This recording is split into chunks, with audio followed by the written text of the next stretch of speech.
대표님께서는 또 어떤 종목의 공시에 눈에 띄셨어요? 네, 지난주 사연이 있는 종목으로 살펴봤던 테라세미콘입니다.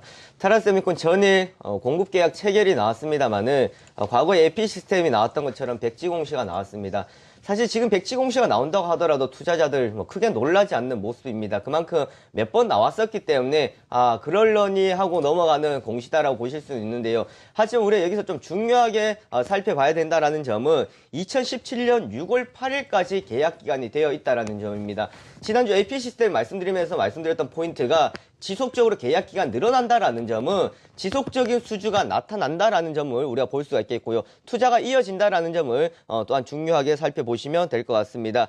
급증하고 있는 수주에 대한 기대감, 그리고 또한 백지 공시가 테라세미콘에 대한 기대감을 훨씬 더 나타내고 있다라고 보실 수가 있겠고요. 삼성전자양 매출이 지속적으로 늘어난다라는 점을 또한 꼽아볼 수가 있겠습니다. 사실 어디에 지금 계약하는지는 알 수는 없습니다만은 시장의 예상으로 봤을 때는 애플 공급에 따른 삼성 디스플레이의 장비 공급이지 않을까라는 예상들을 많이 해볼 수가 있겠고요. 또한 오늘 AP 시스템 지난번 나왔었던 백지 공시에 따른 추가적인 공시가 나옵니다. 유보 기한이 만료가 되기 때문에 상대방을 알 수가 있을 것이고 규모 또한 알 수가 있을 겁니다. 여기에 따라서 테라세미콘 역시도 우리 한번 추측해 볼 수 있는 포인트가 되지 않을까라고 예상해 볼 수가 있겠고요. 2월 29일 날 680억 원 이상의 공급 계약을 한번 맺었던 상황에서 지금 한 번 더 나왔다. 지속적인 수주가 이어질 것이다 라는 점 또한 보시면 된다라고 말씀드릴 수가 있겠고요. 또한 반도체와 OLED의 가장 큰 수혜주다라고 말씀드렸었습니다. 지난주 반도체 관련주도 지속적으로 좋다가 어제 다시 반등이 한번 나오는 모습을 볼 수 있었는데 반도체나 OLED 관련주들 우리가 포인트를 두고 보실 때 테라세미콘 같은 경우를 최고의 우리가 수혜주로 꼽아보시면 되겠고요. 최소 2,500억 원, 최대 3,400억 원 정도의 지금 수주를 이미 예상을 하고 있는 상황이다라는 점 참고하시면 되겠습니다. 추가적으로 평택 라인의 반도체 증설에 따른 수혜감까지 같이 보시면 되겠습니다. 두 번째로 살펴볼 종목은 이제 이니텍이라는 종목입니다.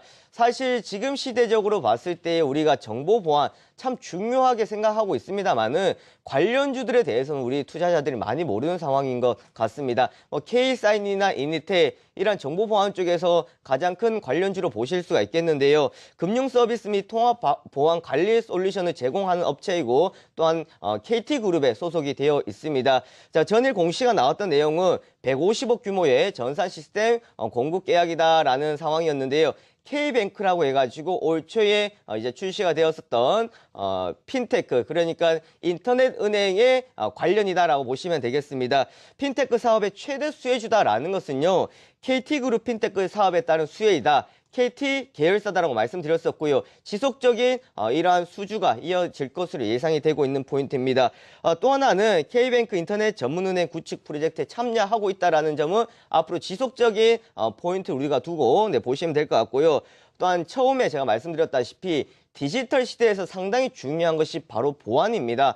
그런데 이니텍 같은 경우에도 투자자들이 왜 잘 모르냐면 여기에 관련되어 있는 레포트도 많이 나와 있지 않고 내용들도 많이 나와 있지 않다라는 점입니다. 하지만 이런 사물 인터넷 그리고 자율주행차 여러 가지 지금 앞서가는 기술들이 많이 나오고는 있습니다만은 이런 보안적인 부분들 상당히 중요하다라는 점입니다. 그래서 보안 관련주 중에서 이니텍 같은 경우 또한 K사인 우리가 좀 관련주로 꼽아보시면 되겠습니다.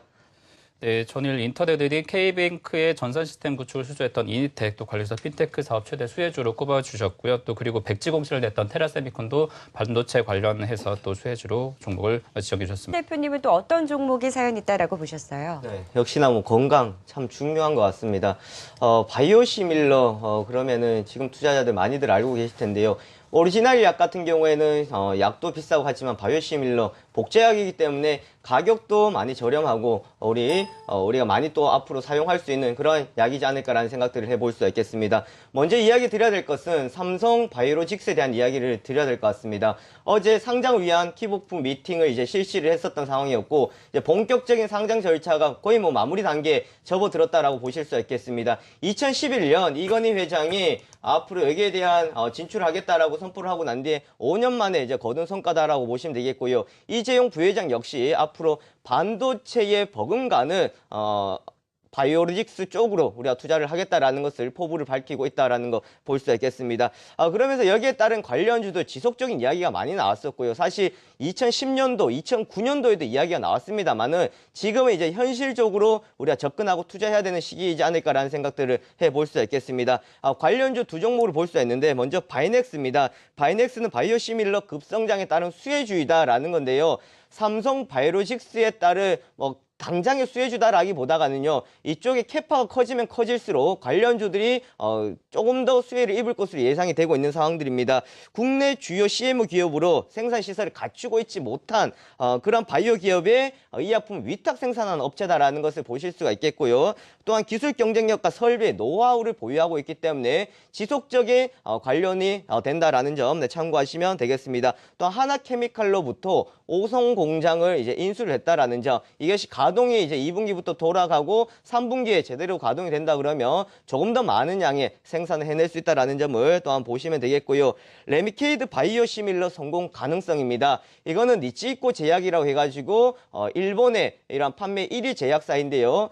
그 제약사와 함께 맺어서 일본에 이제 진출을 시도를 하고 있는 상황입니다. 3상까지 진행 중이고 있는 상황들이기 때문에요. 앞으로 조금 더 기대감을 걸 수가 있겠고, 슈넬 생명과학이 에이프로젠이라고 해가지고 상장 기대감 때문에 상당히 급등을 했었습니다. 사실 좀 얽혀있는 관계인데요. 김재섭 대표이사나 에이프로젠, 바이넥스 좀 얽혀있는 지분 관계가 과거에 많이 있었습니다. 그러면 바이넥스 역시도 레미케이드에 따른 수혜감으로 함께 볼 수 있다는 점 참고하시면 되겠고요. 두 번째 종목은 이제 서린바이오입니다. 서린바이오 역시 바이오시밀러 삼성 바이오로직스 상장에 따른 기대감으로 움직이는 종목 중에 하나인데, 거래량은 그렇게 많이 없습니다만은 우리가 한 번 정도는 관심 있게 지켜봐야 되는 종목이지 않을까라는 생각해 볼 수 있겠습니다.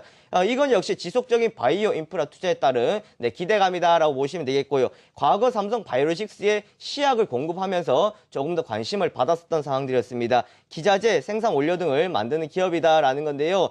또한 서린바이오 같은 경우에는 자회사를 통한 기대감도 나타내고 있는 측면이 있다라는 점입니다. 자회사 서린메디케어, 제노자임 역시나 건강 쪽에 우리가 관련을 가지고 보셔야 되겠는데요. 특히나 서린메디케어 같은 경우에는 체형관리, 페이셜 리프팅, 우리 여성분들이라면 상당히 관심 있는 쪽입니다. 이쪽에 지속적인 투자 그리고 앞으로 성과가 나오고 있다는 점을 더 보시면 되겠고요. 피부 미용 의료기기에 대한 수요는 지금 상당히 늘어나고 있다는 점. 마지막으로 제노자임은 미백, 주름 개선, 여드름 기능성 화장품입니다. 이건 역시도 우리가 지금 시대적으로 상당히 관심 가지고 있는 부분이기 때문에요. 서린바이오, 바이넥스 이런 관련주들 함께 더 보신다 그러면 영인프론티어까지 함께 살펴보시면 되겠습니다. 김영철 대표님 제시할 만한 전략도 어떤 게 있을까요? 네, 시장은 지금 기간 조정에 들어가 있다라고 볼 수 있겠습니다. 주가가 떨어졌다가 반등이 나왔습니다만 반등 좀 제한적인 모습을 볼 수 있겠고요. 짧게나마 전일 시장을 한번 보시면은 전일 장 초반 코스피가 하락폭을 좀 키워 나갔었습니다.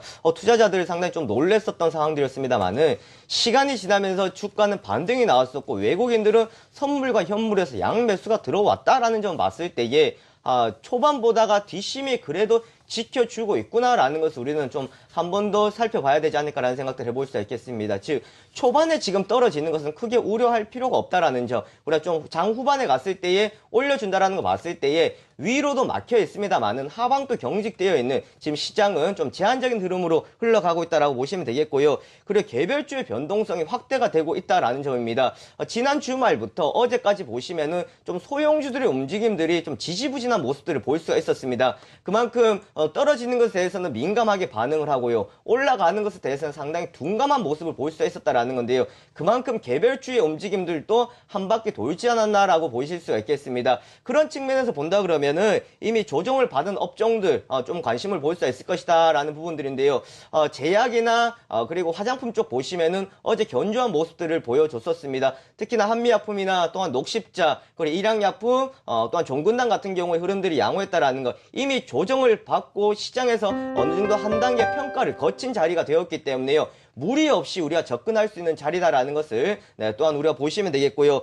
그리고 종목별로 보신다 그러면 코스맥스 정도 같은 경우에 보시면 되겠고, 또한 종근당, 그리고 초반에 말씀드렸다시피 바이넥스나 이러한 또한 개별주 쪽에서도 조금 회복력이 강한 종목들 위주로 해서 편입을 해주시는 전략이 좋겠습니다.